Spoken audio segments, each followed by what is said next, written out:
পশ্চিমবঙ্গে বিজেপি শাসনের সূচনা। মুখ্যমন্ত্রী হিসেবে শপথ নিলেন শুভেন্দু অধিকারী। পিঠ চাপড়ে দিলেন প্রধানমন্ত্রী নরেন্দ্র মোদী।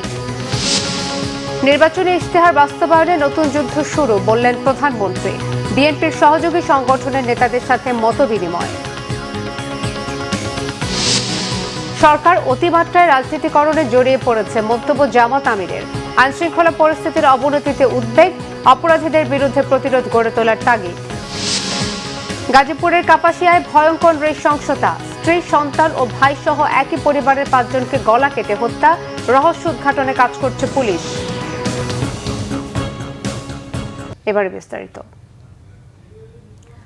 শুরুতেই আন্তর্জাতিক প্রসঙ্গ। পশ্চিমবঙ্গের মুখ্যমন্ত্রী হিসেবে শপথ নিলেন ভারতীয় জনতা পার্টি বিজেপি নেতা শুভেন্দু অধিকারী। বাংলাদেশ সময় বেলা 12টার দিকে রাজ্যপাল আর.এন. রবির কাছে শপথ নেন তিনি। এর মধ্য দিয়ে প্রথমবারের মতো পশ্চিমবঙ্গে সরকার গঠন করল বিজেপি। শপথ নিয়েছেন নতুন সরকারের মন্ত্রীরাও। শপথ অনুষ্ঠানে শুভেন্দুর পিঠ চাপড়ে অভিনন্দন জানান প্রধানমন্ত্রী নরেন্দ্র মোদী। এদিকে তামিলনাড়ুতে সরকার গঠন নিয়ে আবারও তৈরি হয়েছে অনিশ্চয়তা। থালাপতি বিজয় সংখ্যাগরিষ্ঠতার দাবি তুললেও সেই দাবি নাকচ করে খালি হাতে ফিরিয়েছেন রাজ্যপাল। শহীদ আরাফাতের ডেস্ক রিপোর্ট। কড়া নিরাপত্তায় মোড়া কলকাতার ঐতিহাসিক ব্রিগেড প্যারেড গ্রাউন্ড সহ আশেপাশের শহর। শনিবার সকাল 11টায় শুরু হয় শপথ অনুষ্ঠান। অনুষ্ঠান শুরু হওয়ার কিছুক্ষণ আগেই হাজির হন ভারতের প্রধানমন্ত্রী নরেন্দ্র মোদী। ছাদখোলা গাড়িতে মোদীর পাশেই ছিলেন শুভেন্দু অধিকারী ও বিজেপির রাজ্য সভাপতি শ্রমিক ভট্টাচার্য। তারা 3 জন হাত নেড়ে সমর্থকদের অভিবাদন জানান। বাংলাদেশ সময় দুপুর 12টার একটু পর রাজ্যপাল আর.এন. রবি নতুন মুখ্যমন্ত্রীকে শপথ বাক্য পাঠ করান। নামে শপথ করিতেছি যে।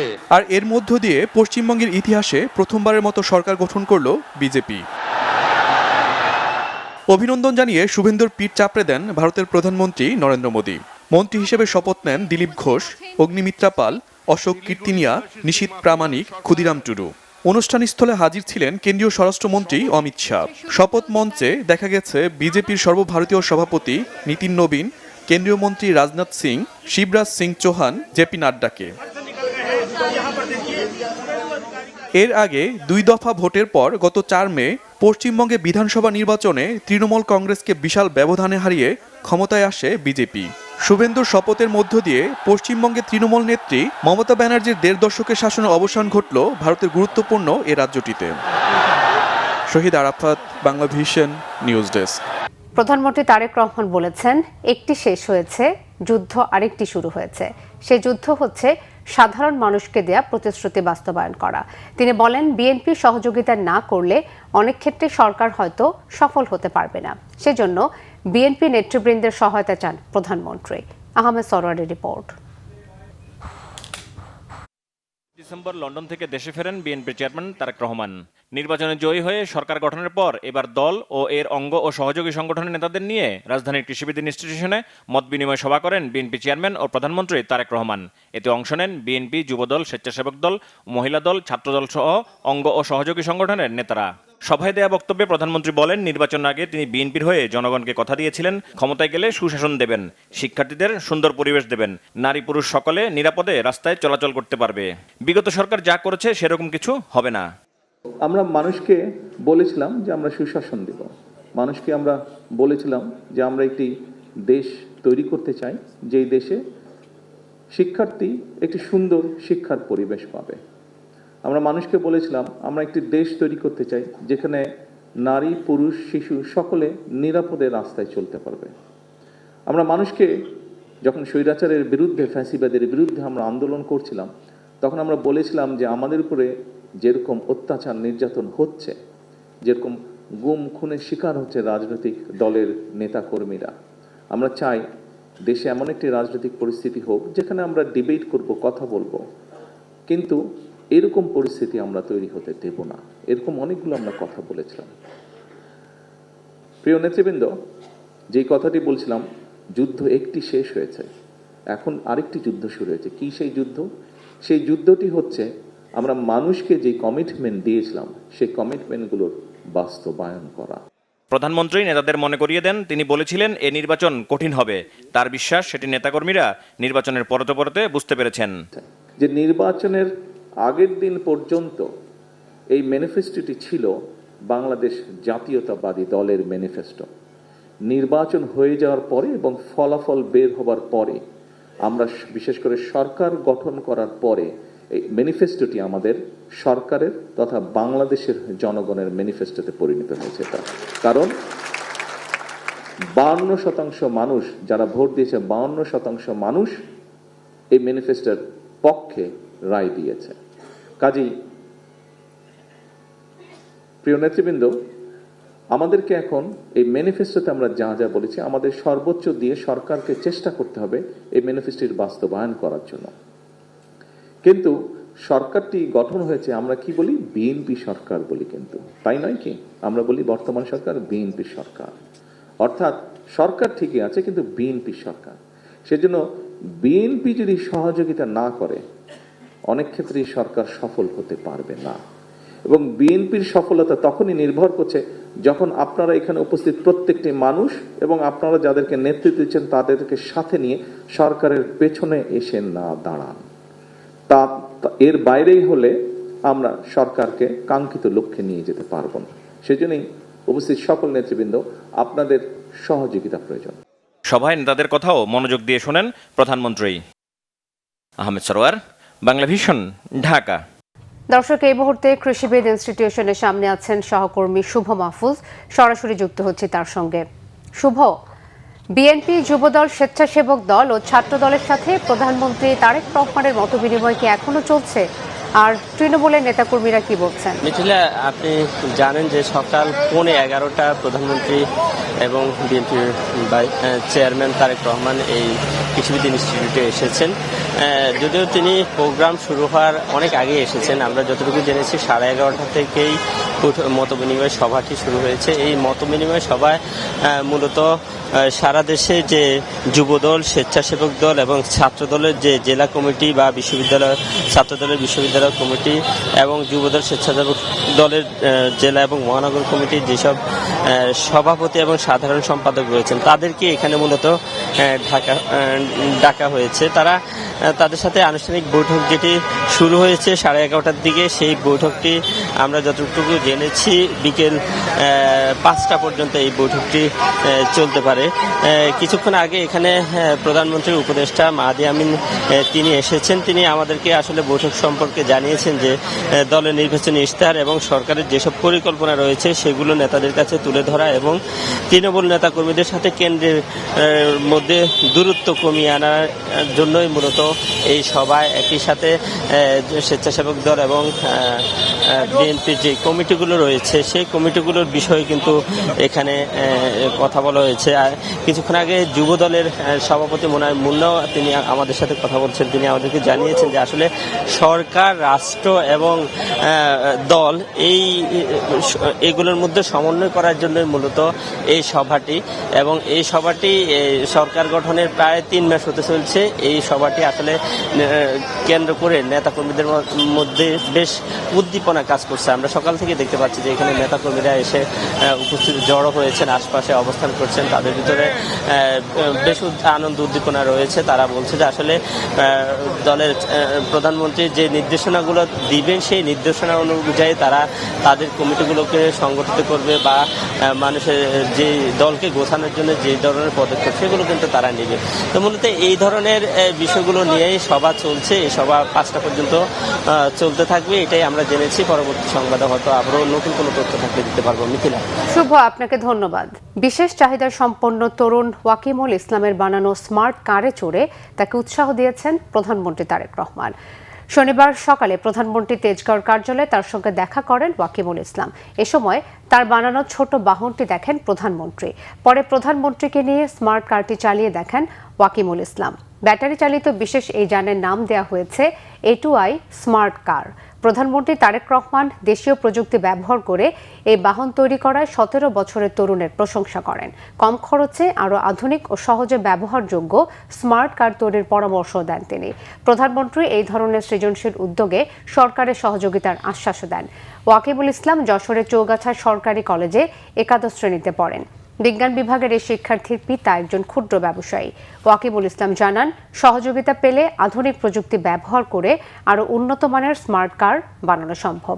গাড়িটি বৈদ্যুতিক চার্জে 50 কিলোমিটার পর্যন্ত চলতে পারে, ঘন্টায় সর্বোচ্চ গতি 45 কিলোমিটার।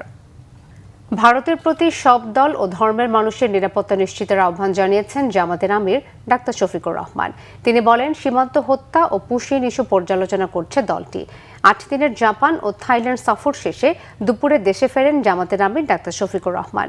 হযরত শাহজালাল আন্তর্জাতিক বিমানবন্দরে সাংবাদিকদের সঙ্গে কথা বলেন তিনি। এ সময় তিনি বলেন, যুক্তরাষ্ট্রের সঙ্গে বাংলাদেশের বেশ কিছু অসম চুক্তি রয়েছে, যেগুলো পর্যালোচনা করা হচ্ছে। দ্রব্যমূল্যের ঊর্ধ্বগতি ঠেকাতে আগামীকাল থেকেই সরাসরি মাঠে নামার কথাও জানান তিনি। কাপাসিয়ায় 5 জনকে কুপিয়ে হত্যার ঘটনায় উদ্বেগ জানিয়ে জামাতের আমির বলেন, আইনশৃঙ্খলা পরিস্থিতির অবনতির কারণে জনসচেতনতা ও প্রতিবাদমূলক কর্মসূচি অব্যাহত থাকবে। সংসদ শুরু হতে এখনো 1 মাস বাকি, তাই এ সময় বসে না থেকে ঘাতকদের বিরুদ্ধে সবাইকে ঐক্যবদ্ধ হওয়ার আহ্বান জানান। জামাতের আমির আরও বলেন, সরকার অতিমাত্রায় রাজনীতিকরণে জড়িয়ে পড়েছে। ফেসবুকে যুদ্ধ না করে বাস্তবে অপরাধীদের বিরুদ্ধে প্রতিরোধ গড়ে তোলার তাগিদ দেন তিনি। থাইল্যান্ডে চিকিৎসাধীন আহত জুলাই যোদ্ধারাও গণভোটের পূর্ণ বাস্তবায়ন চায় বলে জানান ডাক্তার শফিকুর রহমান। বিশেষ কোনো ধর্ম, বর্ণ কিংবা গোত্রকে যেন টার্গেট করে কারো কোনো ক্ষতি সাধন করা না হয়। অন্যায়ের ব্যাপারেই নীরব থাকবো না। প্রতিবেশীকে আমরা সম্মান করি, কিন্তু কোনো প্রতিবেশী আমাদেরকে অপমান করবে এটাও কারো কাছ থেকে আমরা চাই না। সরকার এখন বেশি বেশি পলিটিসাইজ হয়ে গেছে। এখন পলিটিক্যাল জায়গাগুলো দখল করার কাজে ব্যস্ত থাকলে তো এই সময় হবে না। এই সময় দেশের মানুষের নিরাপত্তাকে আগে নিশ্চিত করতে হবে। এরা কারা কারা এগুলা করে পালিয়ে যায়, কোথায় যায়, কার লোক, কে শেল্টার দেয়, এগুলো অবশ্যই খুঁজে বের করতে হবে।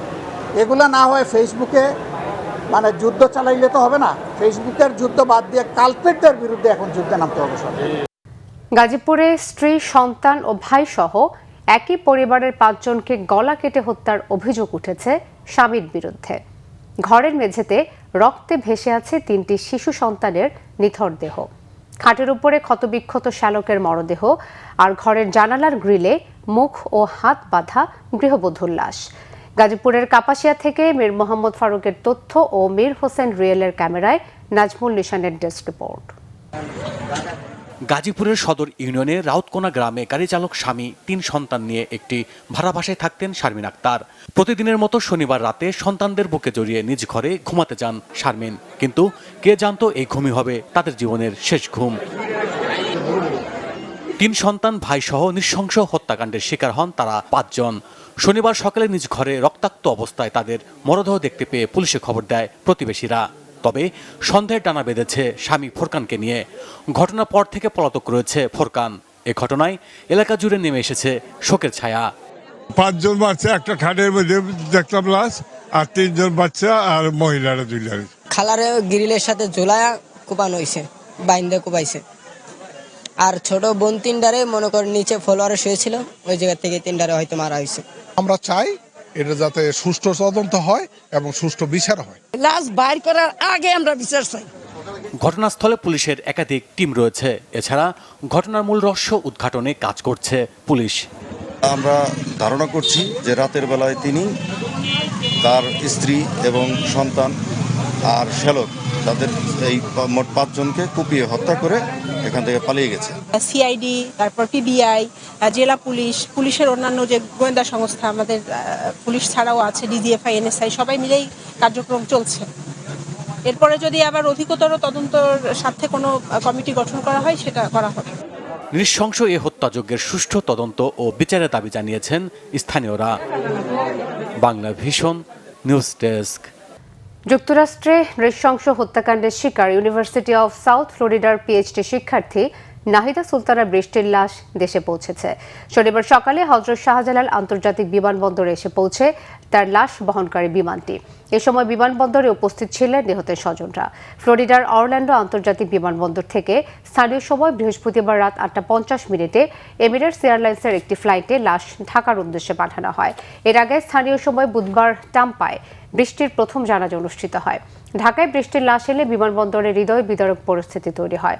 গত 16 এপ্রিল যুক্তরাষ্ট্রের ফ্লোরিডায় 2 শিক্ষার্থী নিখোঁজ হন। পরে হত্যাকাণ্ডে জড়িত সন্দেহে মার্কিন নাগরিক হিশাম আবু ঘেরবেহকে গ্রেফতার করা হয়। ইউনিভার্সিটি অফ সাউথ ফ্লোরিডা কর্তৃপক্ষ নিহত 2 বাংলাদেশি শিক্ষার্থী জামিল আহমেদ লিমন ও নাহিদা সুলতানা বৃষ্টিকে মরণোত্তর ডক্টরেট ডিগ্রি দেওয়ার সিদ্ধান্ত নিয়েছে। ছোটবেলা থেকে আমার এটা তার উচ্চাকাঙ্ক্ষা ছিল, অনেক কিছু হবে, অনেক বড় কিছু হবে এবং অত্যন্ত মেধাবী ছিল। ওইভাবে সে অত্যন্ত পরিশ্রম করে লেখাপড়া করতেন। পাশাপাশি তার ধর্মীয় বিদ্যাও ছিল অনেক। সে কোরআন হাদিস সম্পর্কে অনেক ঘাটাঘাটি করতেন এবং নামাজ কালামে কখনো গাফুলাতি করেন নাই। ঘাতকের জন্য সর্বোচ্চ শাস্তি হয়। আমাদের বাংলাদেশের প্রশাসনিক পক্ষ থেকে বা মন্ত্রণালয় থেকে জন্য এটা বলা হয়। ব্রাহ্মণবাড়িয়ার কসবা সীমান্তে ভারতীয় সীমান্তরক্ষী বাহিনী বিএসএফের গুলিতে কলেজ ছাত্রসহ 2 জন নিহত হয়েছে। শুক্রবার রাতে উপজেলার গোপীনাথপুর ইউনিয়নের খামারহাটি সীমান্তে এই ঘটনা ঘটে। নিহত মুরসালিন ওই ইউনিয়নের ধজনগরের বাতিনবাড়ি গ্রামের খেপ জমিয়ার ছেলে। মুরসালিন স্থানীয় শাহ আলম ডিগ্রি কলেজের 11 বর্ষের শিক্ষার্থী। বিজিবি ও স্থানীয়রা জানান, রাতে মুরসালিন সহ বেশ কয়েকজন বাংলাদেশি ভারতীয় চোরা কারবারিদের সহযোগিতায় চোরা চালানের উদ্দেশ্যে ভারতের অভ্যন্তরে প্রবেশ করে। মালামাল নিয়ে ফেরার সময় বিএসএফের সদস্যরা তাদের দিকে গুলি ছোড়ে। এতে ঘটনাস্থলে মুরসালিনের মৃত্যু হয়। পরে তার মরদেহ ভারতে নিয়ে যায় বিএসএফ। নিহত অন্যজনের পরিচয় জানা যায়নি। সংবাদ শেষ করব ক্রাউন সিমেন্ট শিরোনামগুলো আরও একবার জানিয়ে। পশ্চিমবঙ্গে বিজেপি শাসনের সূচনা। মুখ্যমন্ত্রী হিসেবে শপথ নিলেন শুভেন্দু অধিকারী। পিঠ চাপড়ে দিলেন প্রধানমন্ত্রী নরেন্দ্র মোদী।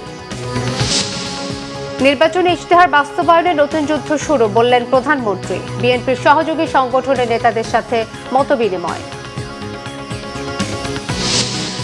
সরকার অতিমাত্রায় রাজনীতিকরণে জড়িয়ে পড়েছে, মন্তব্য জামাত আমিরের। আইনশৃঙ্খলা পরিস্থিতির অবনতিতে উদ্বেগ, অপরাধীদের বিরুদ্ধে প্রতিরোধ গড়ে তোলার তাগিদ। গাজীপুরের কাপাসিয়ায় ভয়ঙ্কর নৃশংসতা, স্ত্রী, সন্তান ও ভাই সহ একই পরিবারের 5 জনকে গলা কেটে হত্যা। রহস্য উদ্ঘাটনে কাজ করছে পুলিশ।